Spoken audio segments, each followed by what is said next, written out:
አይለቅም ወይ ያልከው አመራር ብቻ ሳይሆን ዲፓርትመንት ራሱ ቋሚ መሆን የለበትም። ሰው 2 ዓመት 3 ዓመት ዲፓርትመንት ሰርቭ ካደረገ በኋላ ወርዶ ማስተማር አለበት።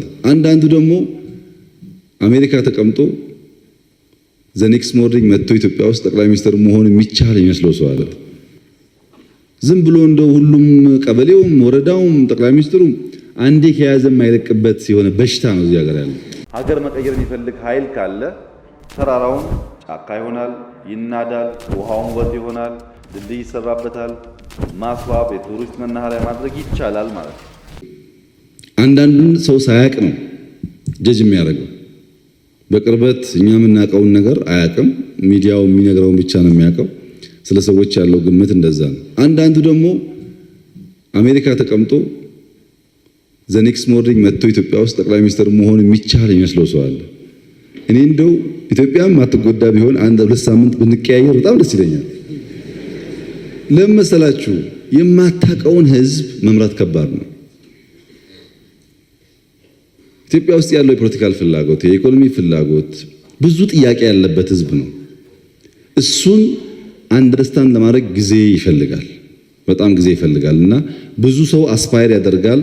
እየገባን እየወጣን መቀያየርም ስላልቻለ ይመስለኛል እሱን ካፈጠን ነው ቀስ ቀስ እያለ አብዛኛው ሰው አያስፈልግም ይላል። መግባት ብቻ ሳይሆን መፈጥፈጥም እንዳለ ሲገባ ማለት ነው። አይለቅም ወይ ያልከው አመራር ብቻ ሳይሆን ዲፓርትመንት ራሱ ቋሚ መሆን የለበትም። ሰው 2 ዓመት 3 ዓመት ዲፓርትመንት ሰርቭ ካደረገ በኋላ ወርዶ ማስተማር አለበት። ዝም ብሎ እንደው ሁሉም ቀበሌውም ወረዳውም ጠቅላይ ሚኒስትሩም አንዴ ከያዘ የማይለቅበት ሲሆን በሽታ ነው እዚህ ሀገር ያለው። ደግሞ በነገራችን ላይ የበቁ ሰዎች እንደዛ አይደሉም። ሾልኮ የገቡ ናቸው አንቆ የሚቀሩት እንጂ ከወረድኩ አስተምራለሁ የሚል ሰው ለምን እንደዛ ያደርጋል?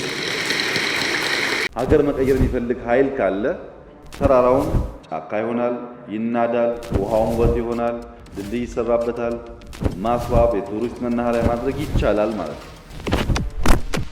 ኢንቨስት ማድረግ ያለብንም ሰው ላይ ነው። ማክበር ያለብንም ሰው ነው። ሰው ደግሞ ራሱን ማወቅ አለበት።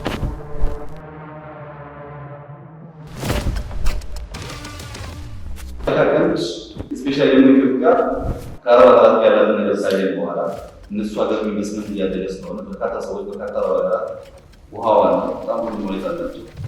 ከ20 ዓመት በፊት የአፍሪካ ኢኮኖሚ የሚባለው ሀገር 5 ነው። አሁን 9 ደርሷል። ኢትዮጵያ ትበለጽጋለች፣ ትለወጣለች። የኢትዮጵያ ሬኔሳንስ እውን ይሆናል።